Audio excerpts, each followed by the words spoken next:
ભાવનગર શહેરમાં મહાનગરપાલિકા દબાણ હટાવો સેલની મોડી સાંજે અચાનક કાર્યવાહી ચલાવી હતી,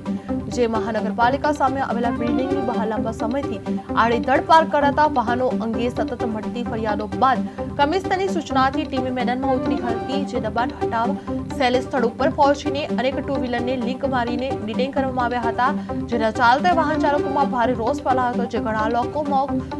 લોકો મોલમાં ખરીદી કરવા આવ્યા હતા અને દરમિયાન તેમની જ ગાડી ડિટેઇન થતા હોબાળો સર્જાયો હતો, જે હાલ તમામ વાહનો સામે દંડનીય કાર્યવાહી સહિતની નોટિસ આપવામાં આવી રહી છે અને મહાનગરપાલિકાએ સ્પષ્ટ કહ્યું છે કે આડેધડ પાર્કિંગ સામે આગામી દિવસોમાં વધુ કડક પગલાં લેવામાં આવશે, જે ભાવનગરમાં આડેધડ પાર્કિંગ પર કડક કાર્યવાહી હાથ ધરવામાં આવી હતી, જે દબાણ હટાવવા સેલનો મોડી સાંજનો સપાટો હાથ ધરવામાં આવ્યો હતો, જે મોલ નજીક ડિટેઇન